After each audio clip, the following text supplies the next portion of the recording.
All right, here we go. It is the Nightcap brought to you by BearcatJournal.com and our great friends at Galactic Fried Chicken. Sometimes comfort food. Sometimes comfort food is important. Fried chicken, mashed potatoes, macaroni and cheese. Just going to eat your feelings after this one? Sometimes you have to eat your feelings. So if you go to galacticfriedchicken.com, tomorrow you can eat your feelings. You know? Get you some of that bomb galactic sauce and make your day better. Because sometimes you need that. Sometimes you have a bad night. I used sauce on my turkey sandwich today. How was that? It was awesome. Yeah, as expected. Yeah. But, you know, that's not necessary right now because it was a big day for the Bearcats. Senior day, Fifth Third Arena, 71-58 victory over Memphis. Team shot 51% from the floor, held their opponent to 29%. I didn't even have that game pulled up. See what I did? Congratulations to Michelle Clark-Hurd and the Lady Bearcats. Sometimes you need a distraction because, well, first off, I was in a foul mood to start this game. One, spend all day doing radio, get home, settle in, watch the Xavier game because I've got radio again tomorrow. Yeah. So I have to talk about both games. And then, as expected, Xavier game's going a little long. Time for the UC game to start. I click over to ESPNU. There's 6 minutes left in West Virginia, Iowa State. 6 minutes left in West Virginia, Iowa State. All right. Well, I guess we're gonna have to hit ESPN Plus to watch the start of this one. That's okay. You know, modern technology. There are ways around. Right. You know, situations like this. Not a big deal. All right. Okay. Go to ESPN Plus. It says the game has not started yet. Correct. They're at the first media timeout. I keep clicking refresh. First off, you had to like it was a maze. It was a puzzle to figure out where to even find the icon for the Cincinnati Central Florida game. It was buried. Found it. Proud of myself. This game has not started. Then I'm listening to Dan and Terry, you know. Yeah. Then the second segment happens. Cincinnati turns it over 4 times. It goes from I think it was 9-7 Cincinnati to 18-13 or 18-12 or something ridiculous. That was the end of the game. The game lasted 2 segments. We didn't get to watch either of them. Right. Would have been nice to watch the competitive segment that UC had. I'd rather not have watched the segment where they turned it over 4 times and went from an 11-11 game to an 18-11 game. Then they come back and Central Florida dominated the rest of the first half. That was again another display that Cincinnati simply doesn't have the length. They don't have the athleticism to compete against certain teams. They couldn't control the ball. They were just pissing. It was the ultimate Coach B, Coach Go 30 the minute. You piss down your leg, the moment's too big, you're not an athlete. Like they were just handing the ball to UCF. Here, you guys want to go dunk this? UCF had 9 dunks. I am convinced in conference play, Cincinnati has not had 9 dunks. I don't know that Cincinnati's had 9 dunks all year. No, I mean, you get the bye games, you get some dunks. Like those happen. In conference play, I don't think they've had 9 dunks. Somebody sent me 6. 6 was the number that they had going into tonight. So Victor Locken had one, 7. since the start of conference play. UCF had 9 dunks tonight. When was the last time Cincinnati had 9 dunks in a game? I'm sure there were some MIC teams, like some of those Gary. It's probably been a good decade. No, that probably 5-6 years. There's some of Gary, Kyle, Jake. Like there were some of those teams that like had games where they just overwhelmed people and got a lot of steals out in transition, a lot of dunks. Like Octavius. Back in like 15, 16, 17, I'm sure there was a game somewhere in there. They had a ridiculous amount of dunks. But that goes back to what I've been talking about in terms of this team's length and athleticism. They have to shoot layups because they don't have guys that can just dunk the ball. What did we see from UCF tonight? A bunch of dudes that just caught it and dunked the shit out of it. Like that wasn't like, ooh, dunk, ooh, I got my fingertips over the rim. That was like, grab the rim, swing on it, grab your nuts when you're done, and let somebody hear about it. You're not wrong. It's frustrating because, and I think I do think I found a blind spot with Wes. And maybe this is just a blind spot publicly. Maybe he is addressing it differently behind the scenes. I don't know. Wes is a no excuses guy, which is admirable, right? Sure. Nobody wants to hear a bunch of excuses. There's a problem when you're a no excuses guy. Sometimes they're not excuses. Sometimes they're reasons. And I think mentally this team is out of gas. I think they, for 3 months, overachieved, did more with less. Yep. And they got to a point where the second time through the conference, everybody knows who you are. Everybody's seen you. Everybody's got your scouting report. And doing more with less becomes considerably more difficult, right? Because you're not fooling anybody anymore. Right. And playing hard, like being the harder playing team doesn't work anymore. I don't think, like, I know it's what people do. It's what they want to complain about. I don't think effort has been an issue. I'd agree. I think this team has tried really hard in more situations than not.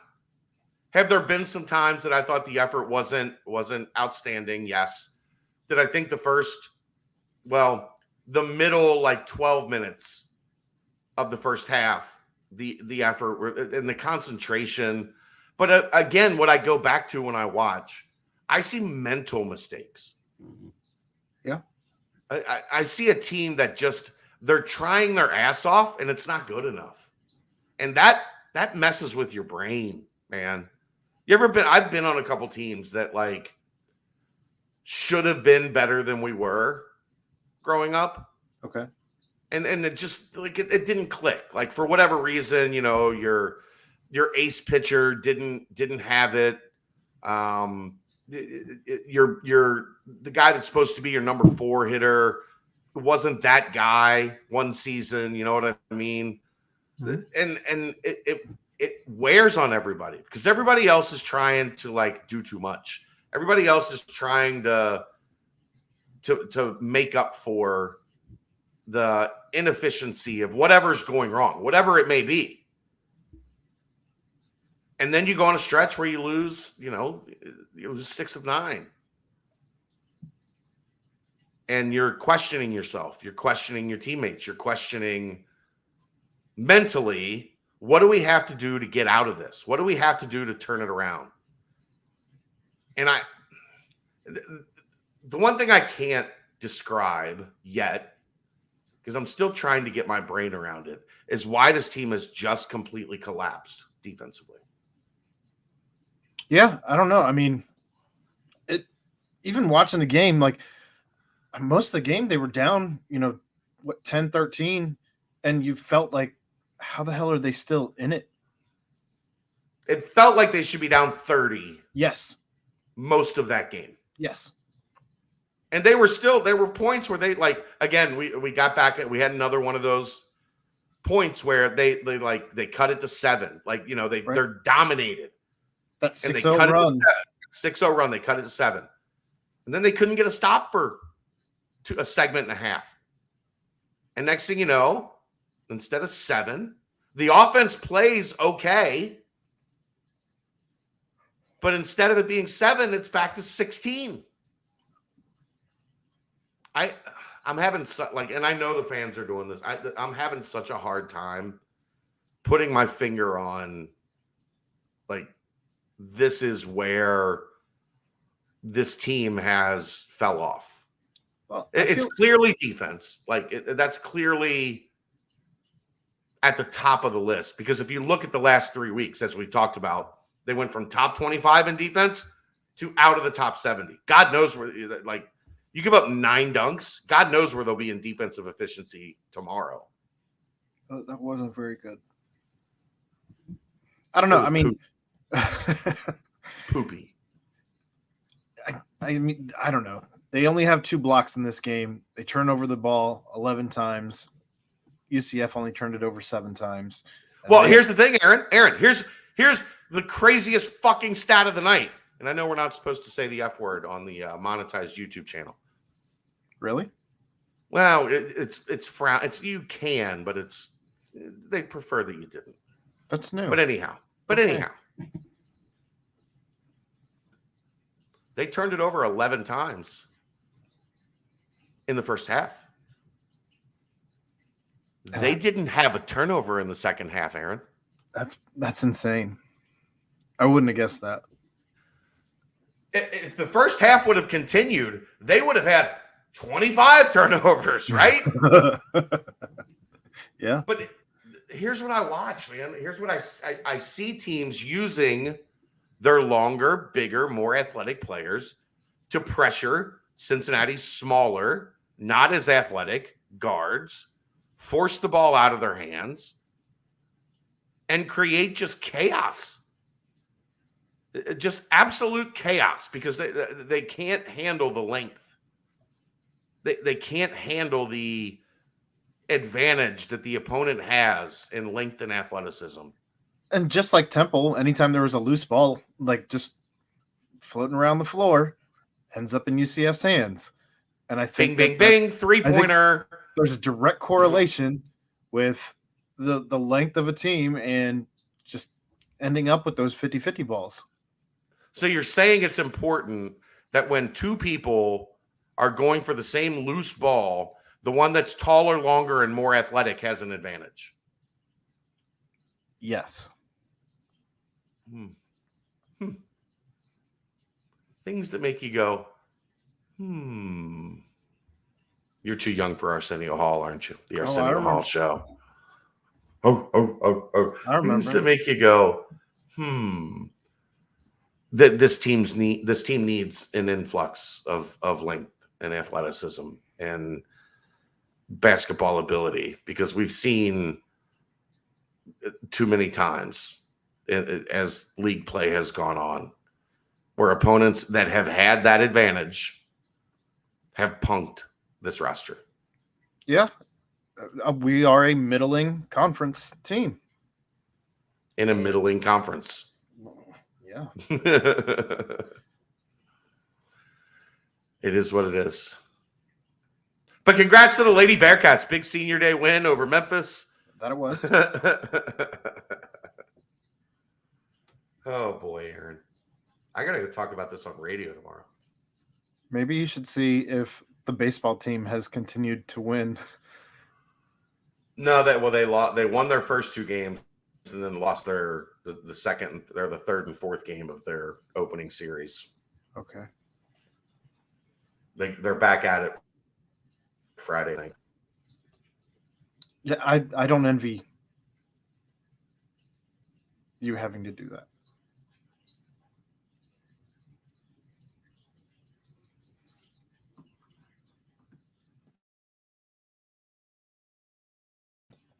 Not really sure what's happening. If it's my connection or yours.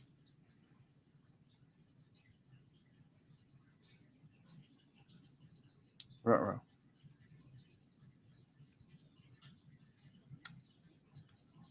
So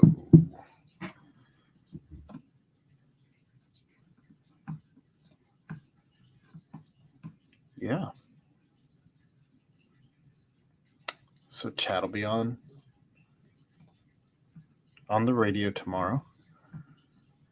And yep. I'm back. I don't know what happened. I don't either. Filibuster? I tried. I said, Okay. So chat will be on the radio. I didn't know if it was my connection or yours. I was messing around. It was clearly mine. I was getting doubles. Like I was getting, usually when you go bad, like you just freeze, I was getting double circles on each of our screens. I was like, oh boy, this is bad.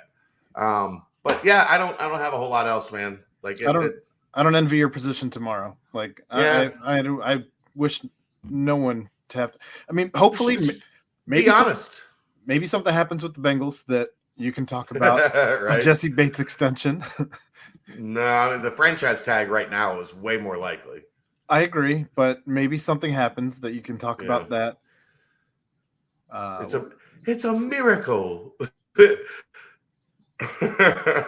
We'll see. What I'm afraid is there's going to be this like ice storm that's the sleet that's going to hit overnight, and I'm going to wake up with a kid that doesn't have school, and I'm going to have to deal with a kid that doesn't have school and a radio show. Yeah. Again, I don't envy your position in any of this. Oh well. You know, I guess that's going to do it. Bearcats 71, Memphis 58. That's the story of the night. UCF 75, Cincinnati 61. Woof. That's woof. Guess we'll see you tomorrow here on the Nightcap, right here on BearcatJournal.com. See ya.